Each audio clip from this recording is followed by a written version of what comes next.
دوستو آج جو میں آپ کے سامنے واقعہ بیان کرنے والا ہوں وہ کوئی اسٹوری نہیں ہے، یہ ریئل واقعہ ہے، ریئل کہانی ہے، ریئل قصہ ہے جو اللہ کے رسول صلی اللہ علیہ وسلم کے دو صحابی کے بارے میں یہ واقعہ ہے، دو صحابی کا واقعہ ہے۔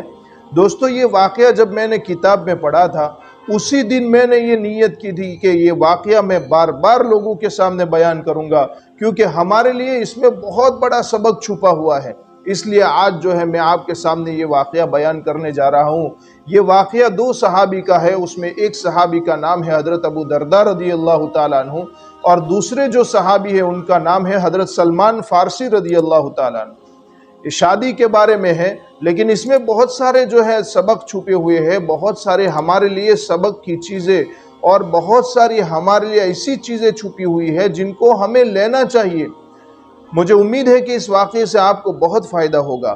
یہ حضرت سلمان رضی اللہ تعالیٰ عنہ کی شادی کا معاملہ ہے۔ حضرت سلمان رضی اللہ تعالیٰ عنہ حضرت ابو درداء رضی اللہ تعالیٰ عنہ کو اپنے ساتھ ایک قبیلہ بنی لیث کے وہاں جو ہے شادی کا پیغام دینے کے لیے لے گئے۔ حضرت ابو درداء رضی اللہ تعالیٰ عنہ اس قبیلے میں ایک گھرانے کے یہاں پہنچے۔ حضرت ابو درداء رضی اللہ تعالیٰ عنہ اندر گئے، حضرت سلمان فارسی رضی اللہ تعالیٰ عنہ باہر کھڑے ہیں انتظار میں کہ ابھی جو ہے شادی کا پیغام لے کے باہر آئیں گے۔ حضرت ابو درداء نے لڑکی کے باپ کے سامنے، گھر والوں کے سامنے حضرت سلمان کے بہت سارے فضائل بیان کیے۔ اس میں جو ہے یہ بھی بتایا کہ ان کے اسلام لانے کے کیا واقعات ہے، کیا کیا فضائل ہے، اللہ کے رسول صلی اللہ علیہ وسلم نے حضرت سلمان کے بارے میں کیا باتیں بیان کی ہیں۔ ان کے والد نے کہا کہ تم جو ہے حضرت سلمان کے اتنے سارے فضائل کیوں سنا رہے ہو؟ حضرت ابو درداء رضی اللہ تعالیٰ عنہ نے فرمایا آپ کی یہ جوان لڑکی سے حضرت سلمان رضی اللہ تعالیٰ عنہ نکاح کرنا چاہتے ہیں، میں نکاح کا پیغام لے کر آیا ہوں۔ ان کے والد نے کہا کہ ہم اپنی بچی کا نکاح حضرت سلمان سے تو کرانا نہیں چاہتے، لیکن اگر تم راضی ہو تو تم سے ہم کرانا چاہتے ہیں۔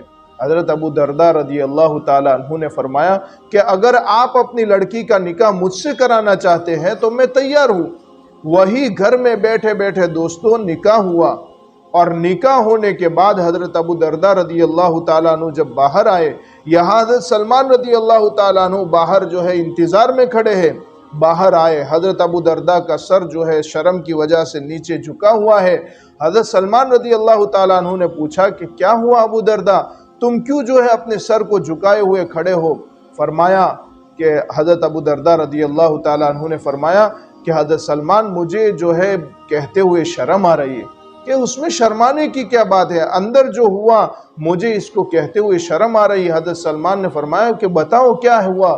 حضرت ابو درداء رضی اللہ تعالیٰ عنہ نے فرمایا حضرت سلمان میں تمہارے ہی نکاح کا پیغام لے کر اندر گیا تھا، میں نے تمہارے فضائل بھی بتائے، لیکن اس کے والد نے مجھ سے نکاح کرنے کے لیے راضی ہو گئے تو میں نے اس لڑکی سے نکاح کر بھی لیا۔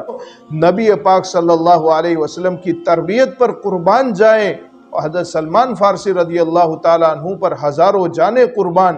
کیا یقین تھا صحابہ کرام رضوان اللہ علیہ مجمعین کا، ہم تو کیا کہیں گے، کیونکہ ہماری سوچ ہی چھوٹی ہے، ہماری گندی سوچ اور جس میں گندگیاں بھری ہوئی ہے ہماری نعوذ باللہ نعوذ باللہ۔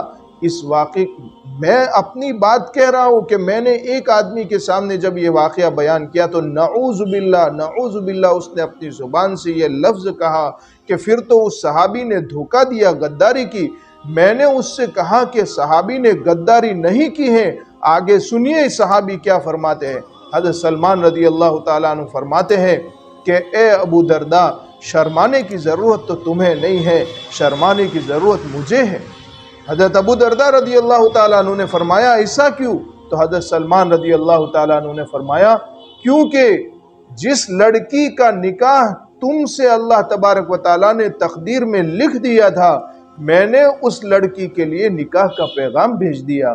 دوستو آپ ذرا سوچئے تو صحیح، اگر ہمارے اس زمانے میں اگر یہ واقعہ وجود میں آ جاتا تو پتہ نہیں ہماری زمانے بھر کے لیے اور خاندانوں کی خاندان جو ہے اس لڑائیوں میں اجڑ جاتے، اور ابھی حقیقت میں اجڑ رہے ہیں۔ میرا یہ واقعہ آپ کے سامنے بیان کرنے کا مقصد یہ ہے کہ دوستو تقدیر پر یقین رکھیے۔ اگر کوئی ہماری زندگی میں ایسا واقعہ وجود میں آ جاتا ہے تو آپ باتوں کو دبا دیجئے اور آپس میں صلح کر لیجئے اور میل ملاپ کر لیجئے۔ کہیں ایسا نہ ہو کہ ہماری تقدیر پر یقین نہ ہونے کی بنیاد پر ہمارے خاندان کے خاندان ایسے چھوٹے چھوٹے واقعات پر لڑتے اور جھگڑتے رہے اور اس کی وجہ ہم خود بن جائے۔ یہ واقعہ ہمیں دو باتوں کا سبق دیتا ہے۔ ایک تو یہ ہے کہ تقدیر پر یقین رکھنا ضروری ہے، تقدیر پر ہمارا یقین ہونا چاہیے۔ اچھا کام برا کام جو بھی ہوتا ہے وہ تقدیر میں لکھا ہوا ہوتا ہے، وہ ہو کر رہتا ہے۔ اور دوسرا سبق ہمیں یہ ملتا ہے وہ ایسے چھوٹے چھوٹے واقعات پر ہمیں جو ہے خاندانوں میں آپس میں تعلق ختم نہیں کرنے چاہیے، بلکہ جو ہے ان واقعات کو دبا کر ہمیں صحابہ کرام کی زندگی کو نمونہ بناتے ہوئے آپس میں جو ہے رشتہ داری کو ایسے ہی برقرار رکھنی چاہیے۔ اللہ تبارک و تعالیٰ کی ذات سے مجھے امید ہے کہ آپ کو اس واقعے سے ضرور سبق ملا ہوگا۔ اللہ تبارک و تعالیٰ سے ہم دعا کرتے ہیں کہ اللہ تبارک و تعالیٰ مجھے بھی اور جتنے بھی میرے یہ ویڈیوز کو سننے والے ہیں ان سب کو اللہ تبارک و تعالیٰ تقدیر کا یقین عطا فرمائے اور ہماری زندگی کو بہتر سے بہتر بنائے۔ السلام علیکم ورحمۃ اللہ وبرکاتہ۔